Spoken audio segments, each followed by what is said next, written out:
Peace and blessings. This is Nubia I, the Raw Food Goddess, the Womb Priestess, and the Holistic Practitioner. And today I'm coming to you with a beautiful, hopefully, video on a very beautiful sunny day in Oakland, California. I've been getting all of my sun and staying in the sun and loving the sun. And the sun is so good for you. And I'm going to do a video right after this one on that. What I wanted to talk about today was the idea, again, of beauty and what that is to an individual and what that means to you. And I did a video already that I uploaded about being dark-skinned and growing up and having that kind of low self-esteem when I was very, very young about my darkness, but really seeing it all around me, within my own mother, who was beautiful. You know, within other members of my family, not quite feeling that they were just good enough, you know. And recently, I had a few clients, actually, which is deep, that really had some issues around their dark skin, and they had comfort or not comfortability feelings. They didn't feel comfortable being in their dark skin and always felt like if they were lighter, they would be prettier, they would be better, the whole bit. So I definitely had consultations, gave advice where I seen it, which what Spirit told me to say, everything. But I started to really think today, and I was meditating today, 63 days straight. And what came to me was this. Lately, I've been getting clients just in the last week or so who have been having challenges with themselves being dark and being beautiful. And I started thinking, because I know from a teacher of mine that says, you are a reflection of everything around you. On some aspect, some part of those things you reflect.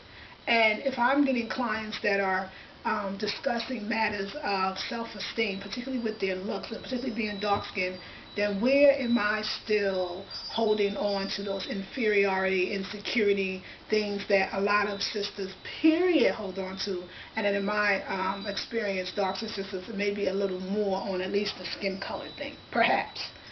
And I started to really start looking at my own personal relationship, my personal relationships in general, and the one that I'm in now. And how I noticed that I look at my man and I say, so, because, I'm dark-skinned and I got very African features, like that's how I start a conversation when I want to talk about looks. Like, why am I prefacing that? Why am I making that an issue? Because it really is. But I started sharing with him about my own journey as a dark woman.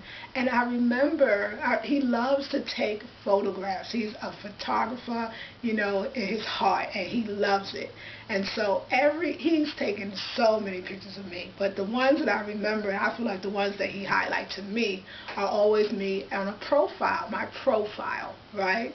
And I was thinking about how when I was younger, I remember looking in the mirror and hating my profile. It was so not what was standard and cute and feminine in a woman, so I thought. That was before I started seeing pictures of people from around the world. But this is what I'm thinking, being in America.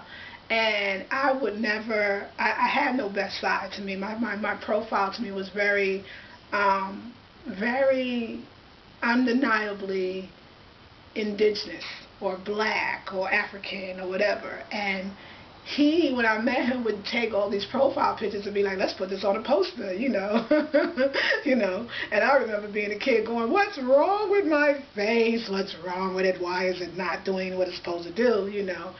And I thought, all the years between being a little girl and getting with this man I'm with now, I figured, no, I'm cool. I love myself. I know I'm beautiful.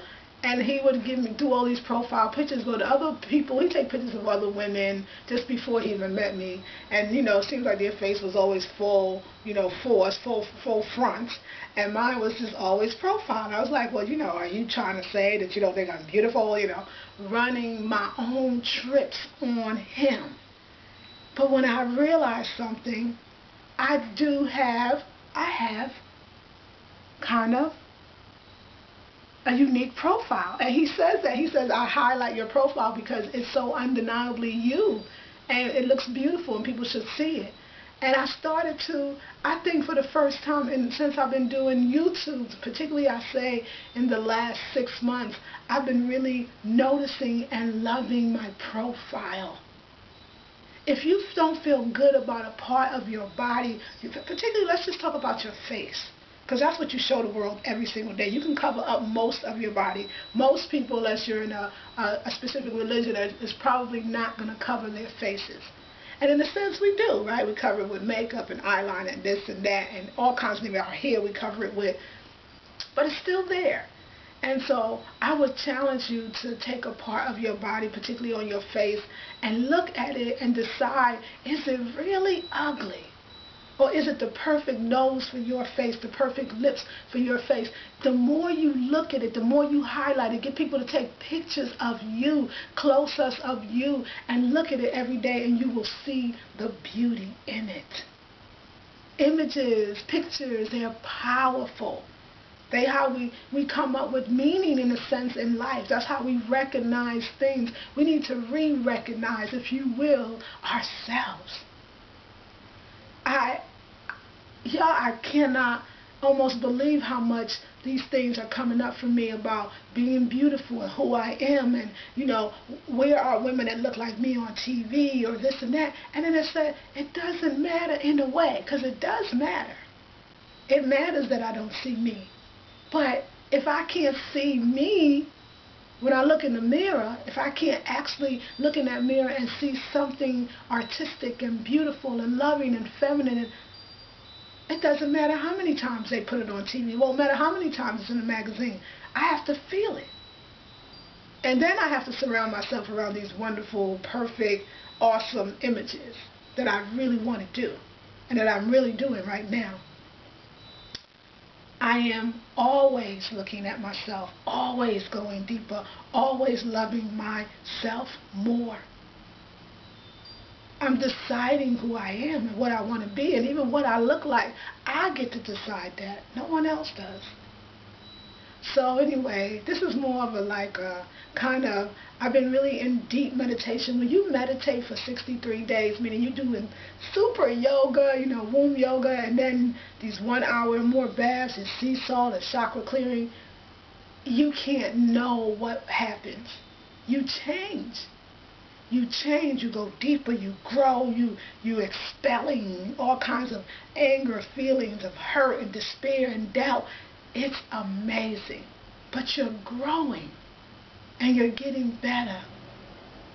With my man, I'm understanding things that I used to get jealous about when he talked about his last relationship, which I was the one to ask all the questions about it.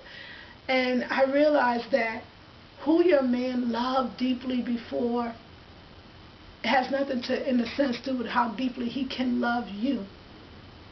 And that we want to make sure that when we go to our spouse and say, you're not giving me enough attention, you're not giving me enough love, we have to first ask ourselves, how much attention do you really give to yourself? How much love do you really give to yourself? I realize that most of the time we try to make something about somebody else. It's really always about us. We can have somebody that says, we've been engaged forever, when is he going to marry me? I'm upset.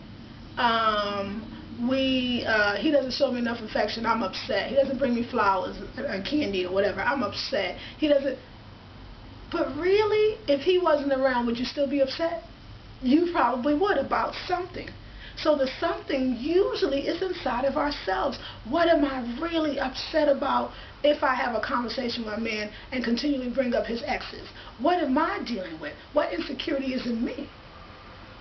But not so much to make yourself wrong about it or whatever, to really say, oh wow, I haven't even gotten there, I haven't even tapped the well of beauty within me. I haven't even done it yet. And love and nourishment, all these things within me, I haven't even tapped into it. I needed to meditate for 63 days to get a touch of, ooh, there's a little bit still left in there. A little bit still left. And my beautiful clients helped me realize more. So I declare today that I love myself. I I love my profile. I love my head shape. I love my nose. I love my lips. I love my dark skin. I love myself for real. And now I'm going to get off and fall more and more in love with myself because I love you all as well. This is Nubia I, the Raw Food Goddess, the Womb Priestess, and the Holistic Practitioner. And I'm wishing you peace, love, and true high self-esteem. Peace and blessings.